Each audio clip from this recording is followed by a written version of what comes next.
Are you tired of clutter taking over your home and your brain? Today, I have some minimalist tips to help you clear the clutter. One of the first things I try to do is get a multi purpose item and not use single use items. That would be something like my KitchenAid stand mixer. I can use that for many things. I can use that for, of course, everything with the bowl and all the attachments that go with the bowl, but I also have an attachment on it for a meat grinder, so I can use it as that too. So I don't need a separate mixing bowl and a separate meat grinder. I think they also make a pasta maker thing too. If I haven't ever made homemade pasta. Another multi-use item that I have around the house is my stick blender. My stick blender comes in a kit with a bunch of blades, of course. It comes with a whisk, which is fantastic because I can use the whisk instead of your traditional beater things. I recently got rid of one of those because I'm like, I never use this. I have this whisk that's on my stick blender that I can use all the time. And I also it also comes with a little chopping bowl. So I got rid of I'm sure you've seen those little hand choppers that you can like put nuts under them and then you like push on the thing and it just sends a blade down and chops the stuff. So I got rid of that because I have this nice chopping bowl that's already comes with my stick blender. When I buy things, I try to intentionally think about, is this item going to be able to be used for multi purposes or is it a single use item? That is one way to cut out some of the clutter in your home. The next minimalist decluttering trick that I have for you is to not grab a shopping cart when you go in stores. This will make it so that you have to carry the items in the store. I do this every time I go in the Dollar General. A lot of times I'll go in there and get organizing baskets and things like that. I could go in that store and buy all kinds of junk in that store. If I had a cart, I would just go and put stuff in the cart and not even think about it until I get to the checkout and then, bag it up.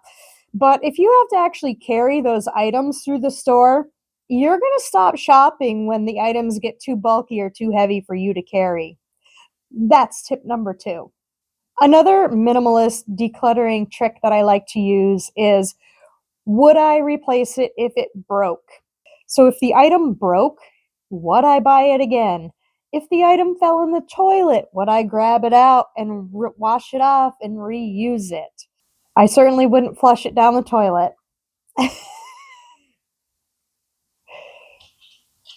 But this is another trick that you can use to ask yourself when you're trying to declutter things and get a more minimalist lifestyle. Ask yourself, if this was broken, would I replace it? If this fell into the toilet, would I replace it? If it was covered with poop, would I wipe the poop off and replace it? That is trick number 3. Another minimalist trick that I like to use is what's called the 20-20 rule. Can you replace this item in less than 20 minutes for less than $20? This is where you're going through the house and decluttering and you have stuff and you are looking at it saying, should I keep this around? Can you replace that item in 20 minutes for less than $20? If it's something that you can replace that simply and that cheaply, throw it away. The 5th minimalist rule that I use is the no junk rule. And this is going to be specific to you. One person's junk is another person's precious object. Think of it this way. If you are an artist and you are into creating art, you may have a ton of art supplies in your house that are essential to you. Whereas someone that doesn't do that type of crafting or art would not have that and would not have any need for that. So that person's junk is your treasure. This is something that you can use to personalize what you keep in your house and what you throw away.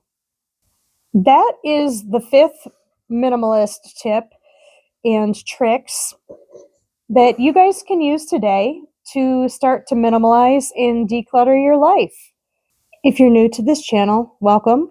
My name is Jen. On this channel, we talk about decluttering, minimalization, frugality, and finance. I'm glad you're here. If you want to see more of this type of content, please hit the subscribe button down below. I'll see you in the next one.